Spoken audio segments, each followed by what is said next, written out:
नमस्कार, आईमा मीडिया में आपका स्वागत है।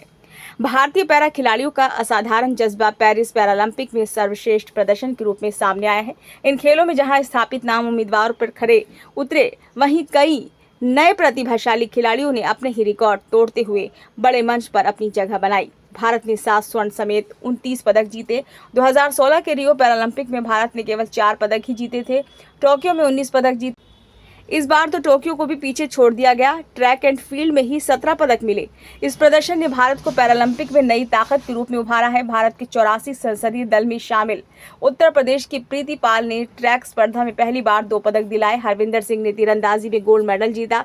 वहीं महिला T35, 100 और 200 मीटर में प्रीति पाल ने ब्रॉन्ज मेडल जीता। पैरालंपिक खेलों में देश का अब तक का सर्वश्रेष्ठ प्रदर्शन है। यह हर भारतीय खेल प्रेमियों के लिए खुशी और गर्व की बात है, लेकिन इसके साथ ही कई लोग इस सफलता से भी हैरान हैं। ऐसा इसलिए क्योंकि पैरालंपिक खेलों के कुछ दिन पहले हुए ओलंपिक खेलों में भारत का प्रदर्शन अत्यंत निराशाजनक रहा था। भारत ने 110 खिलाड़ियों का दल ओलंपिक में भेजा था। इसके बावजूद भारत एक रजत और 5 कांस्य पदक यानी कुल 6 पदक ही जीत पाया था।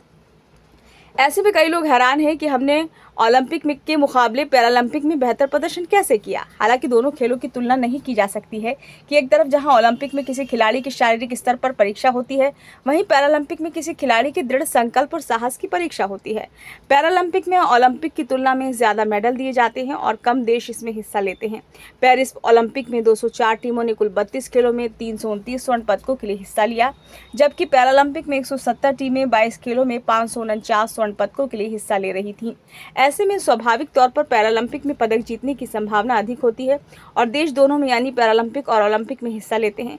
कई स्टडीज से पता चला है कि ओलंपिक प्रदर्शन का सीधा सदस्य किसी देश की जनसंख्या और जीडीपी से हो सकता है। इसीलिए कहा जाता है ओलंपिक तालिका में टॉप 10 देश अपेक्षाकृत अमीर होते हैं। पैरालंपिक मामले में 2 चीजें जो पैसे से ज्यादा निर्णायक हैं, वो देश की स्वास्थ्य सुविधाएं और विकलांगता के प्रति रवैया। कई देशों में विकलांग लोगों को अपमानित किया जाता है या उसके साथ दया का व्यवहार दिखाया जाता है, लेकिन हाल के दिनों में सामाजिक स्तर और खेलों के नजरिए में भी बड़ा बदलाव देखने को मिला है।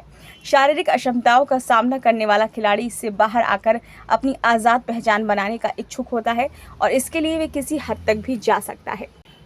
अगर उन्हें पूरा मौका दिया जाए तो वो खरे उतरते हैं, जैसे कि पेरिस पैरालंपिक में उन्होंने साबित कर दिया है। ये दुख की बात है कि हमारे देश में पैरा फ्रेंडली नहीं है, ना ही हमारे पास सार्वजनिक स्थल है जो व्हीलचेयर फ्रेंडली हों। पैरालंपिक में सफलता की सबसे अहम सीख है तो ये है कि हमें इन खिलाड़ियों को पूरा प्रोत्साहन देना होगा, पूरी सुविधाएं देनी होंगी। ये वीडियो आपको कैसा लगा? अगर अच्छा लगा हो तो लाइक करें, कमेंट बॉक्स में अपने सुझाव दीजिए। यदि आपने इस चैनल को अभी तक सब्सक्राइब नहीं किया है तो कृपया इसे सब्सक्राइब कर दीजिए।